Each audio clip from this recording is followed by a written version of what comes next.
Hello and welcome to The Human Element. Today's episode, Health for All, exploring the right to medical care and equity in the healthcare systems, examines the complex factors influencing healthcare equity and human rights. Healthcare is more than access to hospitals or clinics. It's shaped by the environments we live in, work, and grow. Social determinants like housing, income, and community support play a critical role in health outcomes. In this episode, we'll explore how addressing these determinants and fostering community-driven solutions can ensure healthcare equity.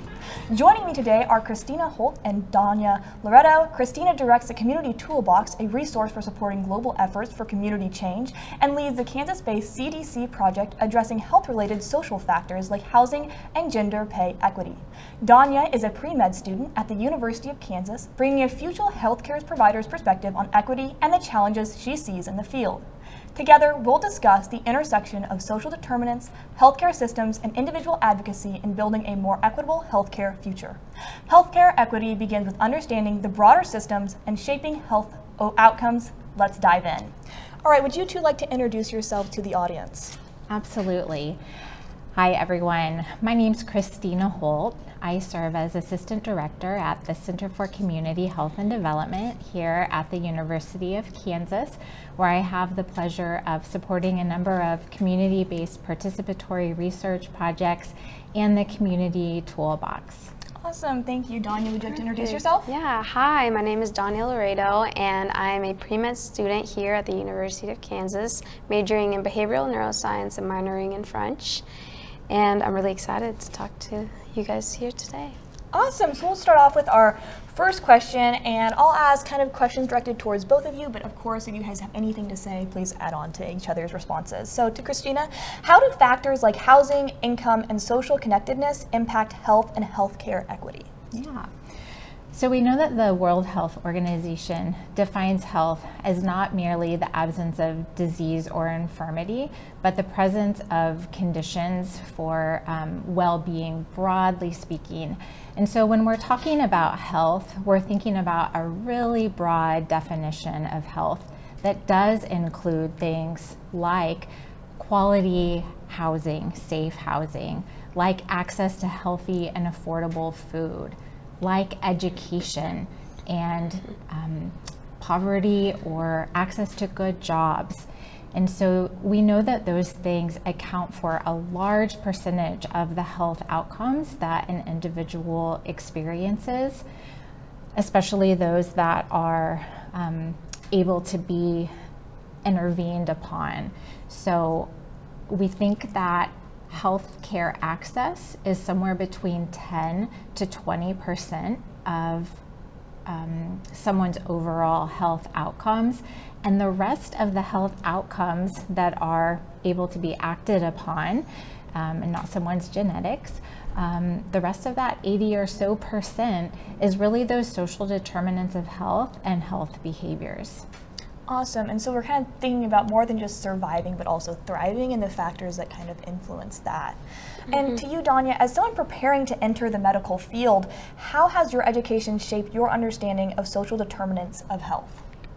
So I want to start off with, in high school, I had a lot of volunteer work. It was a very big thing to have community outreach.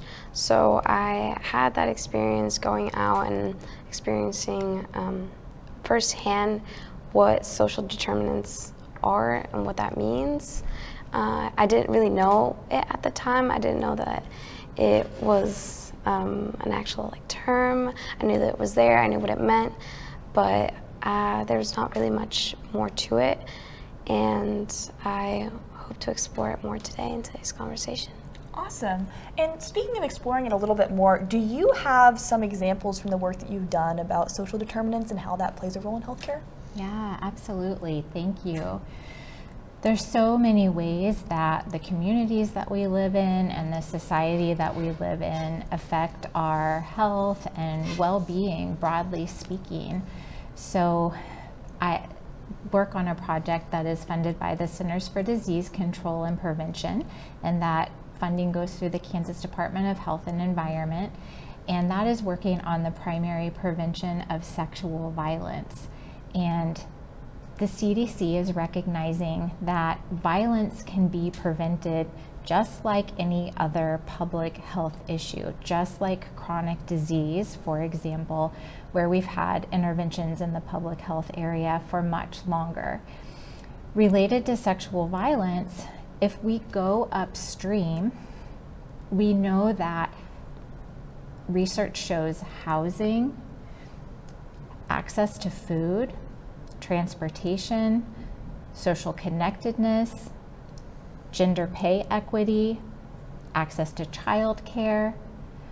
Many of these issues serve as risk or protective factors for experiencing sexual violence.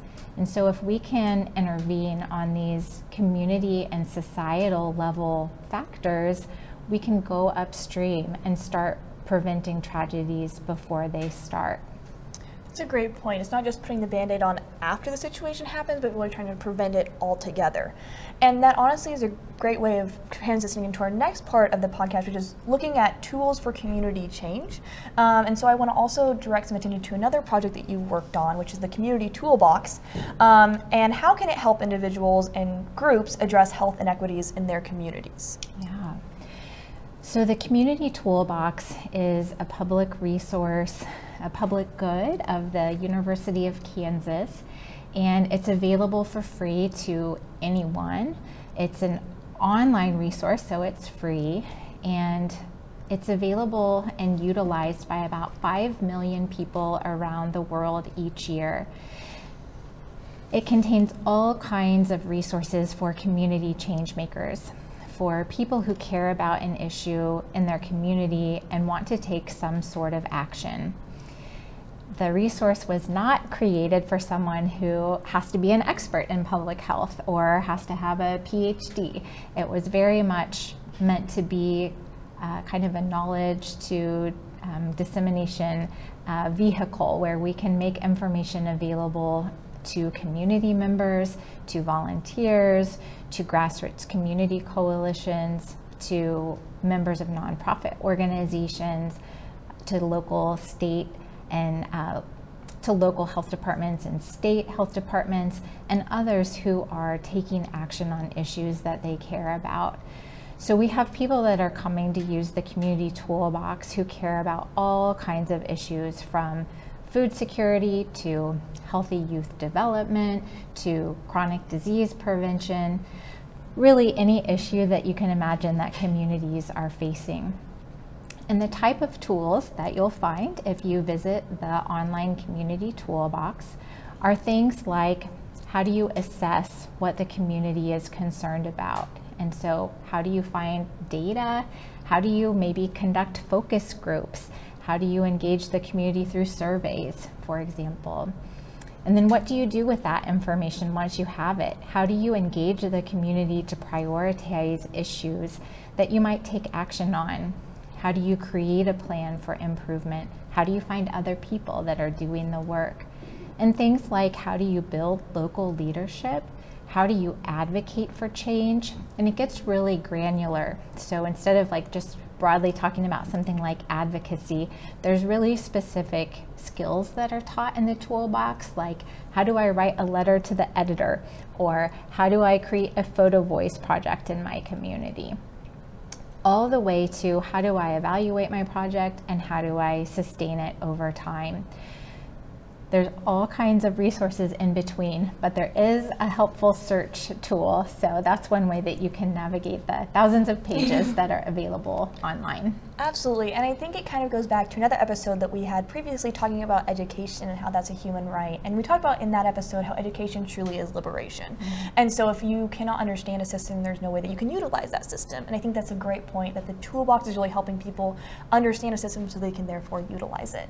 Moving over to you, Danya, from your perspective as a student, how can aspiring healthcare providers engage with their communities to address these broader social factors?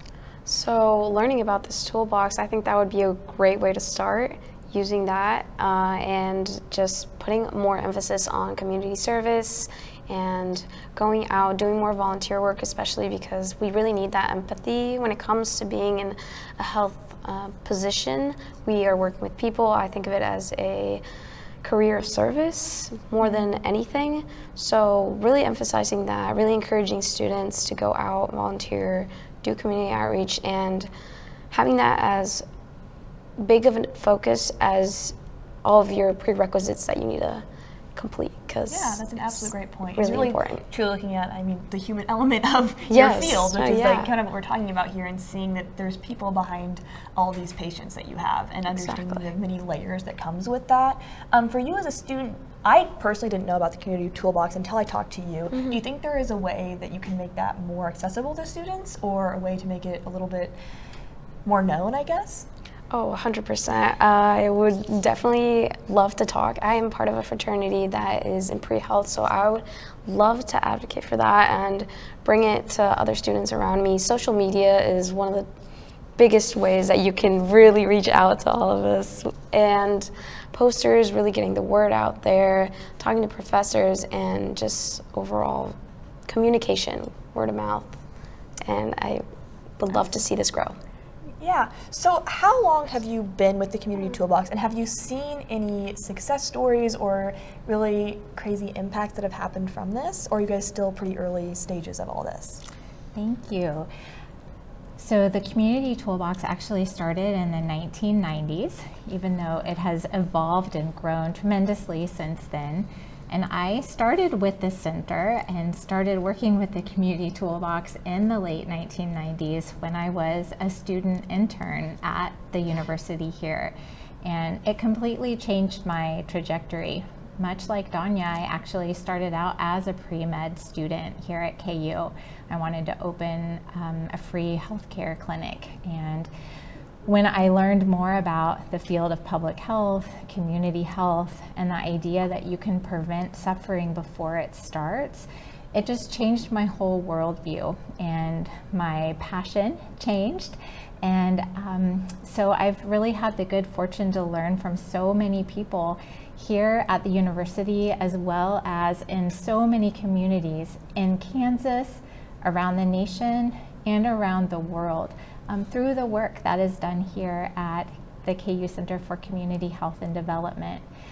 Because the toolbox is a free resource, and we don't require people to log in and give us their information or anything like that, we don't always know how the resources are being utilized by people, but we do hear back from people, and we do hear stories, and we do surveys of our users, and we've heard some amazing, compelling stories. So one example is that in Mexico, people were experiencing a lot of traffic fatalities, and they were able to use the Spanish version of the Community Toolbox to get community organizing tools to gather their local villagers and to come up with some community interventions that were actually very low cost, but that they were able to change traffic patterns and save lives in their community that they attributed to the Community Toolbox, actually.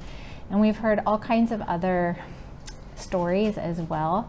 Right now, the Community Toolbox is being used to train youth change makers in inner city Kansas City who are working to do violence interruption and violence prevention in their communities. We hear from people that are utilizing the Community Toolbox as a free text for their students who are in applied health fields and who are wanting to learn, how do I make a change? And the thing that's beautiful about that is that they're introduced to the tool as a student, but then they're able to take and use it throughout the career. I was recently at a conference, and I just so happened to be sitting by someone who was a CDC grant program officer, and she said, "Oh my gosh, you're with the Community Toolbox." I refer that to our grantee communities all the time. So those are a few just small examples of ways that we hear the Community Toolbox is helping people in the real world. That's absolutely amazing, and it's so cool to see your transition from wanting to go pre-med and kind of seeing that idea of systematic issues and how we can stop those before the issue happens. And it's just amazing to see how much the toolbox has made a difference in so many people's lives. Kind of moving on to our next part is addressing inequities in healthcare systems. To you, Christina, what are the biggest systematic changes you've seen in addressing health-related social factors? So is there anything recently in the last couple of years that you've seen that's really affecting, inequities in the healthcare system?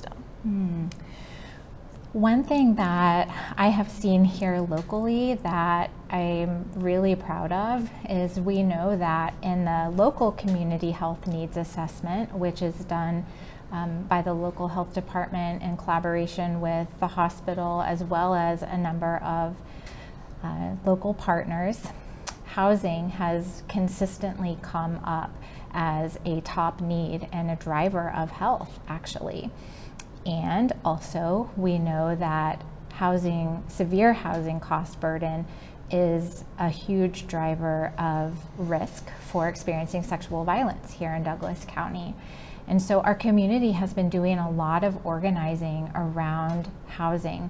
I am so thrilled about our community's plan for a place for everyone and the way that our community is rallying to have zero homelessness.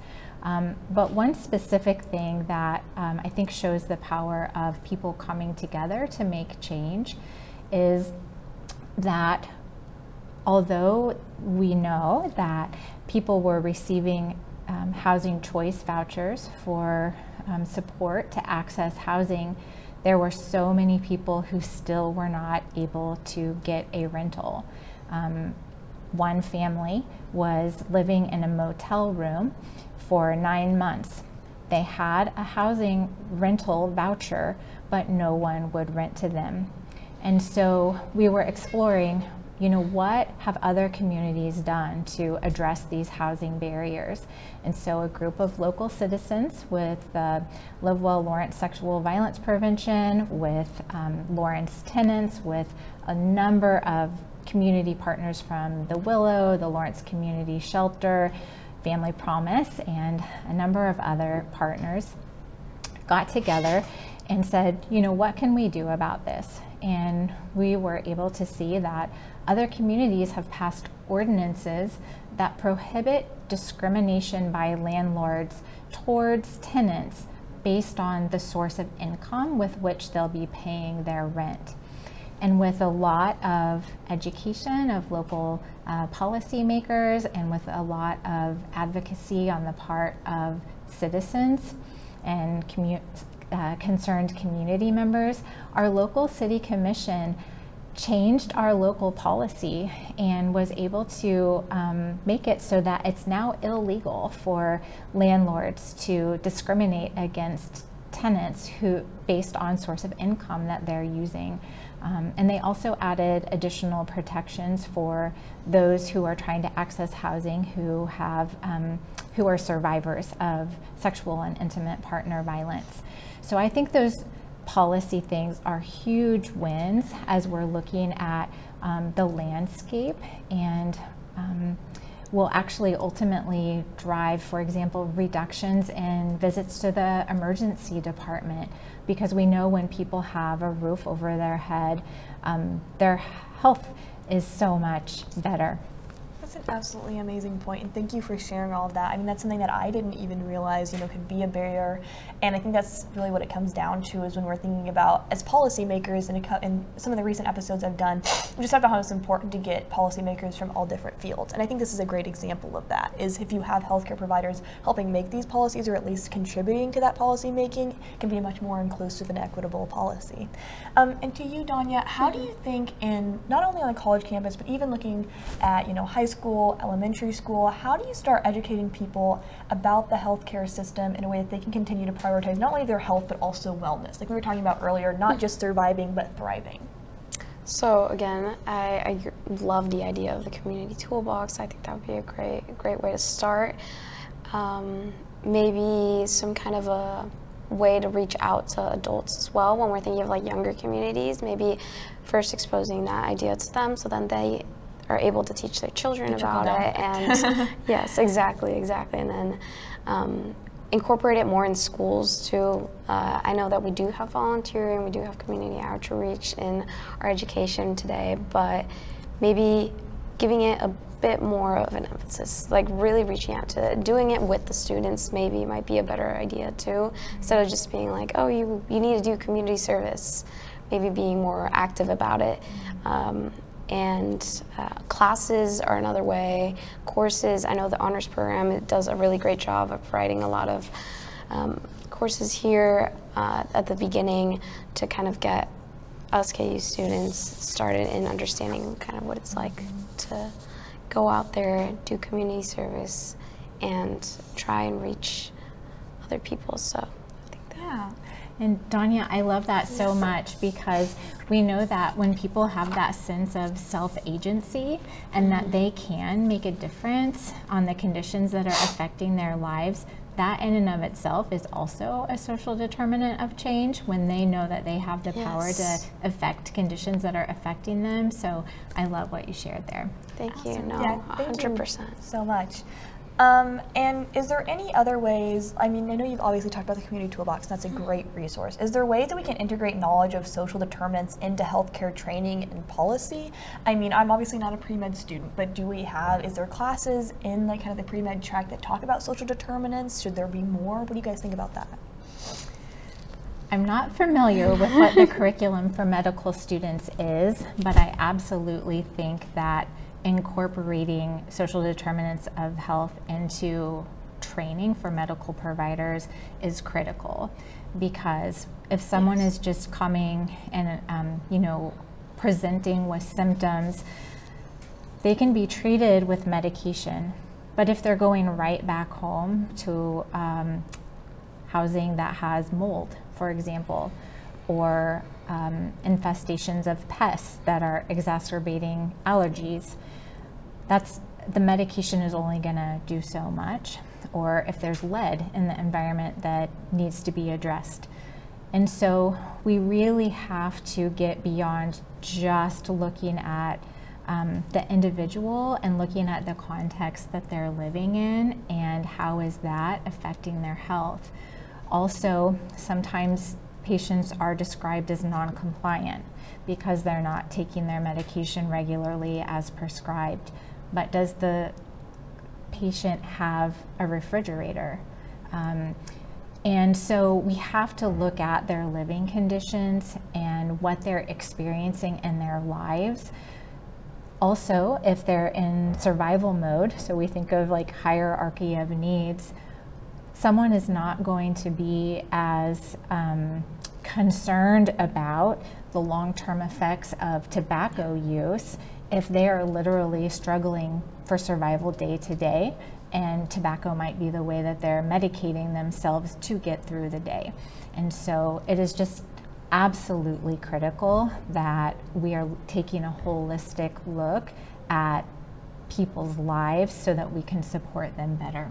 I think that's a wonderful point that you bring up. I worked with an organization called Focus Hope in Detroit for a little while over winter break last year, serving some of the houseless population up there and some different groups. And one of the things that they always talked about is we would deliver food boxes to elderly individuals, and they said a lot of times they have to make the decision between whether they're going to eat or whether they're going to take their medication. And so there is certain situations like that where, like you said, they can be said as non-compliant, but at the same time, can they actually even comply to what the medication is asking? And so I think that's a wonderful point to bring up. Do you have anything to add on that? Yeah, so when you were asking about some things that us as KU students could do or some courses we could take, I know, again, bringing it back to the honors program, I took a course at the very beginning that was required, but I'm so glad I took it. I probably would have taken it either way. And it was mainly about that, going out in the community and doing something, kind of starting to get into the idea of what can we do here as students to better the community in Lawrence. So we're starting kind of small, but like opening up the idea, starting the conversation and talking between us, seeing what problems are we facing right now, such as like homeless population, like what can we do to help? How can we, decrease it? What do we understand about it? And I thought that was a really really like opening and great way to kind of get that in. And then another thing I wanted to add is, again, there's not really a course maybe that besides that one that really focuses a lot on like volunteer, at least that I know of currently.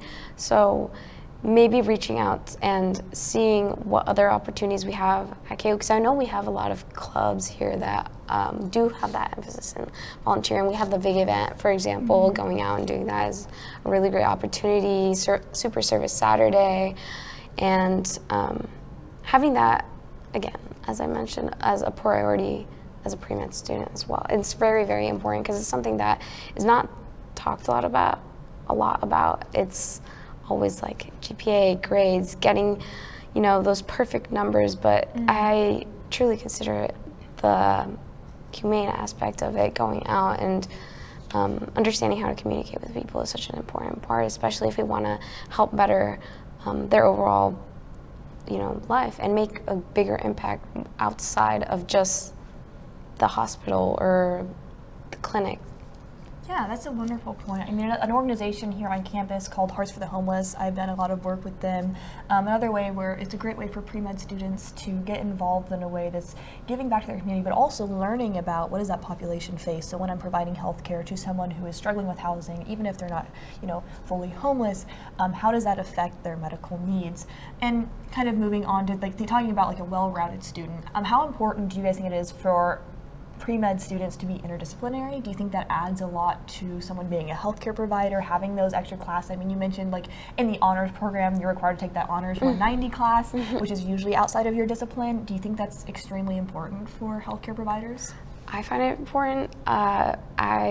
For example, I'm in a minor in French, and that has to do, it's not something I need to do for my pre-med, like it's not something in the pre-med area, but it's something I find important as a student going into the medical field, because I see culture and language as a very big disparity in the healthcare area, and I see it a lot, especially with maybe not so much with my parents, but as my parents speak Spanish and their second language is English, so they're fortunate enough to be able to communicate, but there's a lot of families that don't have that same ability, or they don't know the language. So it's a lot harder for them to go into the area and then just figure out how are they going to get that healthcare, how are they going to get that service, and if there's no translator, then they won't even want to go at that point, and then it goes back to kind of their willingness to even get help, because they might not even have that communication. There might be a communication barrier.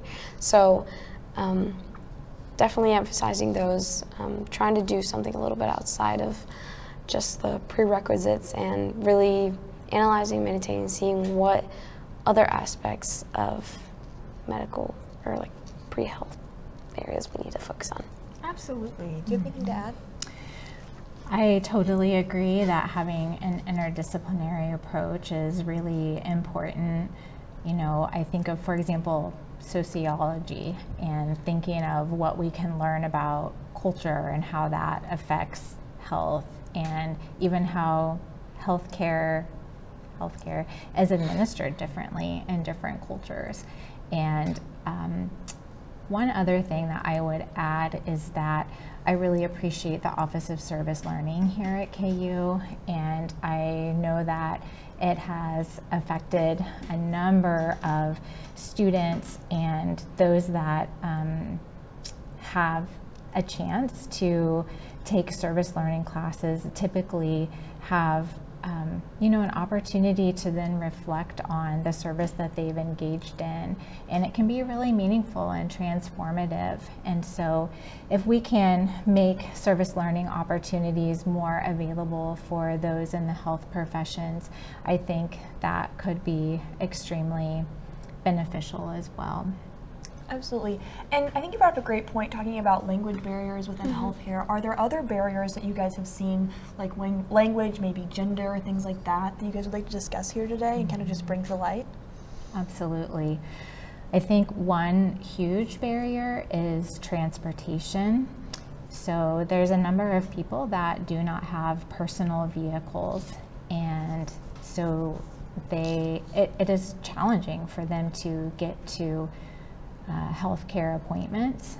It is also challenging for those who maybe have young children who are depending on them to take the bus, for example, and the bus only runs at certain times, et cetera, et cetera. So transportation can be a huge one. I think also cultural barriers. So we hear from people that if their doctor doesn't look like them or doesn't understand where they're coming from, that can be a huge barrier.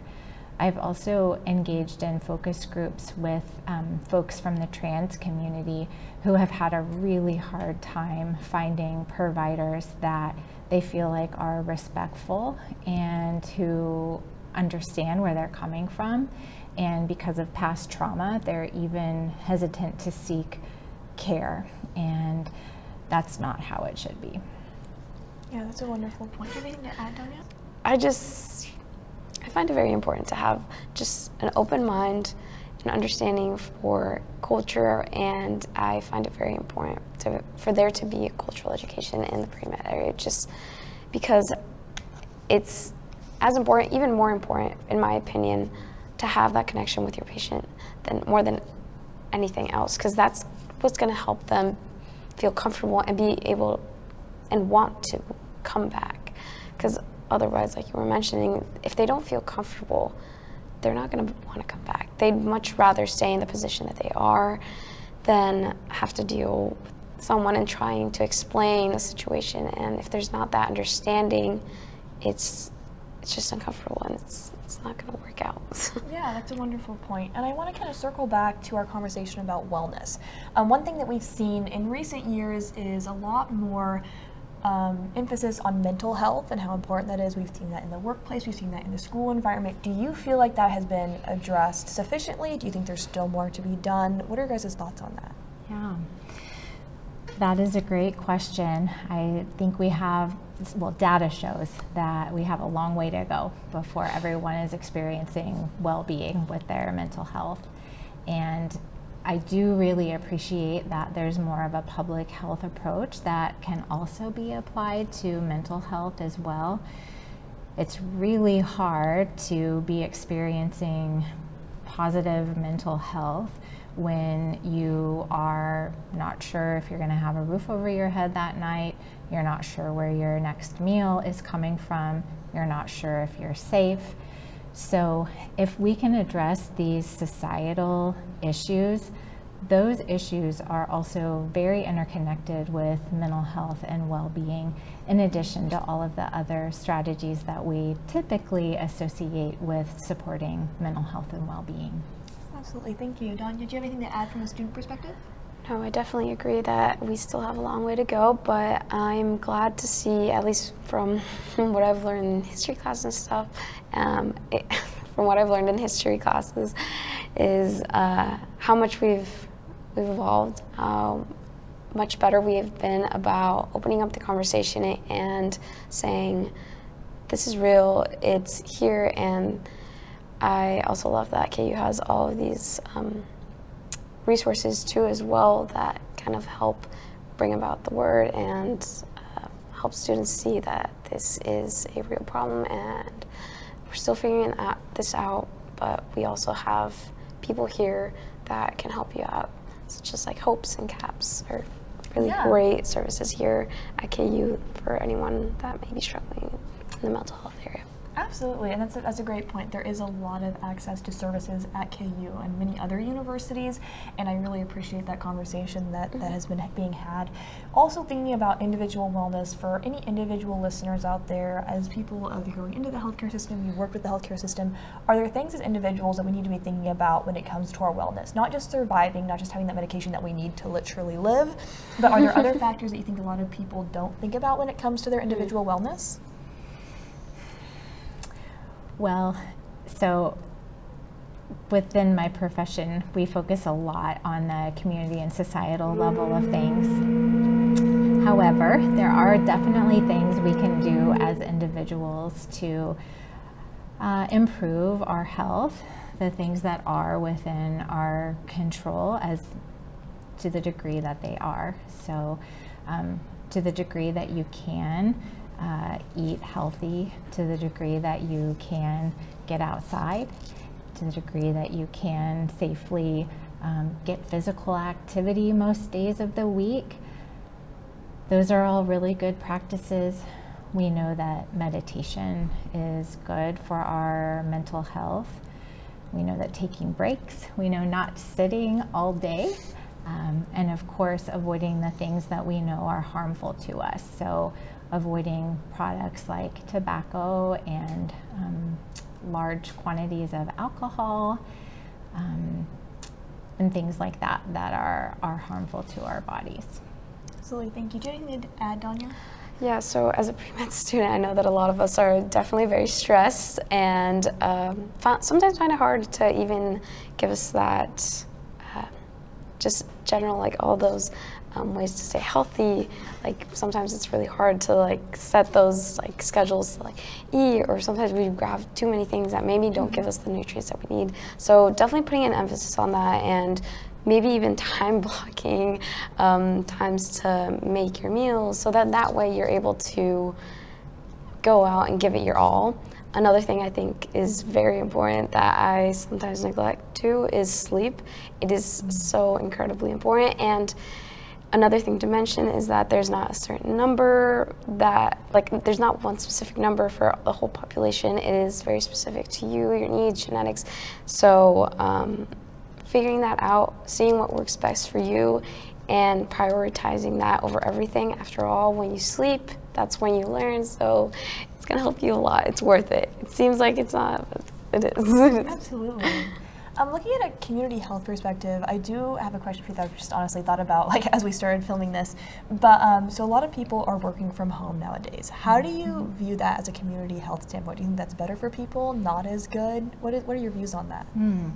That's a really interesting question, and I think it's a little bit of a it depends situation. So as long as someone still has opportunities for social connectedness and support and isn't just sitting all day long, I think it can be a really good thing. We know that agency and control in one's life is something that is a positive for health, and so we know that workers who work remotely do have more control over their schedule, are able to usually have some flex time for things like attending children's events or for a medical appointment or other things. And so that can be a very positive thing and can help with overall satisfaction and quality of life, which is really important, as long as we're making sure that there are those opportunities for connection and support outside of the workday still. Absolutely. So my final question for you guys is just looking forward, are there things that you think our listeners can address in their own communities, looking at, you know, equity in the healthcare field, and what makes you really excited about the future? Thank you. I think the thing that makes me excited is seeing passionate people who care and want to make a difference, and young students who care and want to make a difference and who are the future of our world. And that makes me really hopeful. And really what you do is not so important as that you do something and maybe identify an issue that matters to you and start talking to some other people and see if it's an issue that matters to them too, and find out what else is going on in the community to address that issue, and see if you can join forces. Or if there isn't anything going on to address that issue, see if you can find some friends to lock arms with and to create that change. Awesome, thank you. Danya, do you have anything to add before we close? Yeah, so I would definitely say opening up the conversation, like you said, talking to your peers, your friends, and just getting the word out. And something I'm excited for the future is definitely looking into social determinants of health, what I can do to, you know, increase equity and try to eliminate as many determinants of health as possible. And I would love to look into the toolbox later on these were some great conversations, and thank you so much for having me. Yeah, absolutely. You said, thank you both. Today's conversation with Christina Holt and Danya Loretto remind us that health is shaped by more than just medical care. It's about building supportive communities, addressing systematic barriers, and fostering a shared commitment to equity. Thank you for joining us today on The Human Element. Don't miss our next episode where we'll explore another critical dimension of human rights. See you then. This podcast is supported by the University of Kansas School of Journalism and Mass Communications.